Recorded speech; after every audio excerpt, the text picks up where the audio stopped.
We are live. What? We're live. We're live. Saludcita. Buenos días, buenos días, buenos días. Ahí se sabe cuando la batida está deliciosa. Oh, yes. Como cuando parece malteada. Good morning, guys. So the sun is obviously coming in. Grateful for yet another day. God bless everyone.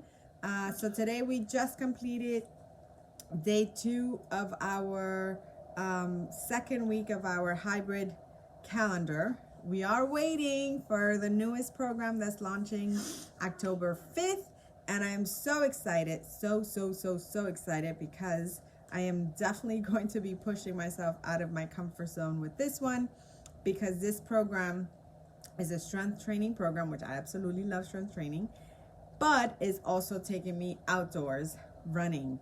And I'm not a runner, but I'm excited because this program is designed not only for beginners, so she's going to teach us how to run, right? Even if we have to start walking, the goal is to run a 5K, a virtual 5K together, you guys. And then we also have, for advanced runners, there's an advanced calendar. And for those of you that are in a time crunch, right? Because how many of us always say we don't have time for ourselves? We don't have time for our goals. We don't have time for our health, right? There is a time crunch calendar just for you. So we're doing this hybrid because we are in that waiting period for this new program to launch, and I'm super excited. Buenos dias.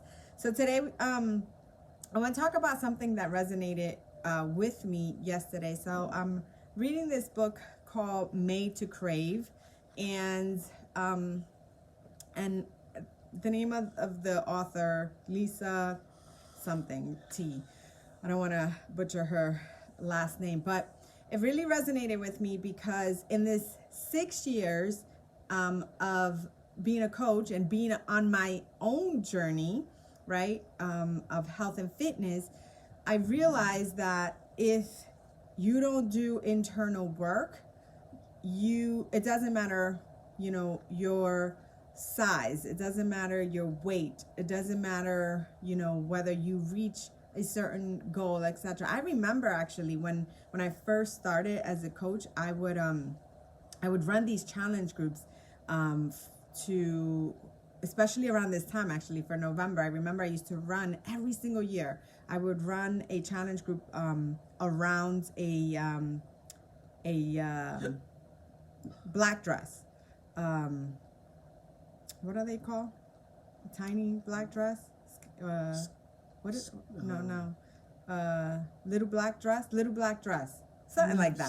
Something like that. Anywho, but do you remember that? Yeah. I used to run them. I think I did like 2-3 years. But as I realized, and I've grown into, my own journey, I realized that if you aren't doing internal work, it doesn't matter, what you reach, what goal you reach externally, because so let me read something, because I take notes when I read. I'm a note taker.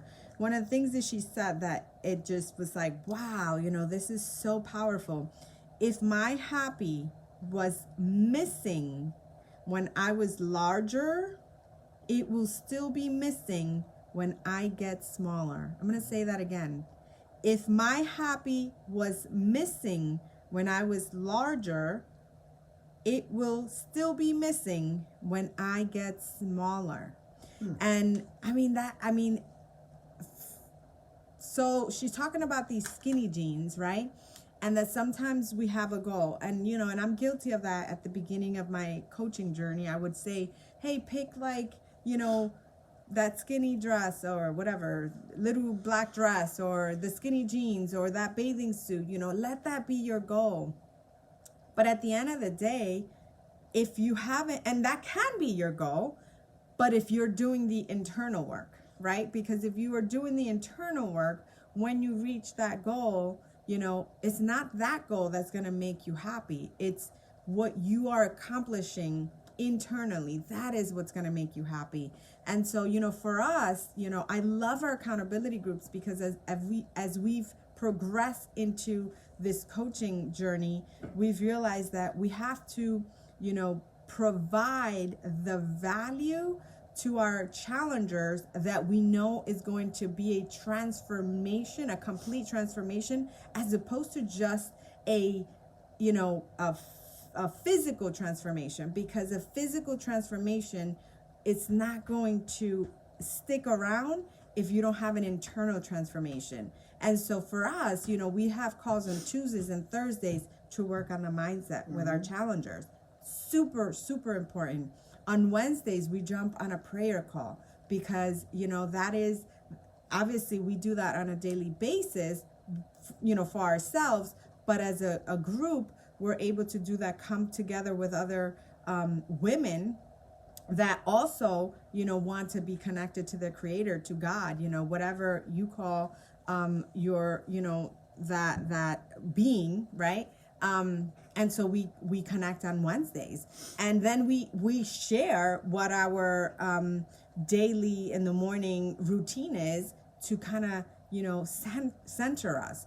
And so it's so important, you guys, that you work on the mindset, that you work on the spirit, that you work in the heart, because if you reach that goal, that external goal, and you haven't been working in here, then it's not going to feel happy when you get there. Yeah. So, yeah, I'm not reading the book, but just we share the notes, and she talks about it, and it resonates with me because I hear it so often in other realms and other books and things that I'm bettering myself in. Is that basically whenever you get to a certain whoever you are internally, and you get to a place, it really just accentuates who you really are. So think about people who are bad people, so to speak, people who are just not good people in general, and come into money, and you have money financially, you have riches. That just highlights more of the bad person that you are if you haven't worked internally. So this is the way I'm internalizing everything that she was reading there, because I've read it in so many ways, and through other books and in business and things like that, where you have to, so many times you hear on TV about people who you think, let's call it celebrities, got it together, riches, this, that, fame. And then you're like fame, and you're like, you got that envy, like, oh, I wish I could be who they are, and then you hear that, their life is in shambles, things like that, and that's the that inside that they haven't internalized, they haven't worked on. So that's, this is a strong message, because absolutely the inside has to supersede the outside shell. Absolutely. Absolutely. And then I'll leave you with this, right? The chapter, was kind of surrounding skinny jeans as, just to kind of measure. So she talks about skinny jeans adjust nothing in your lives. And then that could be weight, adjust nothing in your lives. Size, adjust nothing, right? You can change it to whatever it is that you're trying to reach in that, in this fitness journey. So skinny jeans adjust nothing in your lives, just the tag in your jeans no one sees, right? So guys, do the internal work that it takes to be happy. For us, I wanted to, lose the postpartum weight. That's how it started for me, right? I had gained 38 pounds, and in a year I was able to lose 50 pounds. But I've been able to maintain that because in my journey, I've pushed myself to grow. I'm always in that growth mode. And so to get better, right? And so remember that your kids learn from your behaviors, right? And so whatever it is that you are telling yourself, whatever it is that you're doing, they're watching you and they're going to imitate that. And so it is so, so, so, so important to realize, in this journey that what we are chasing is, happy. And that starts from within. And I know 100%, I can say that my groups, our accountability groups, provide that because, that's what Team Advent stands for. It's a complete transformation. You're not just coming in to lose weight, you're coming in here to transform your entire life. So if you are looking for that, there is room here for our September 28th group. And just all you got to do is reach out to me. You can comment below, and you can hit me up privately if you feel more comfortable, and we can discuss your goals. All right, you guys, have a blessed one. Share this, and join the crew. Yes. God bless.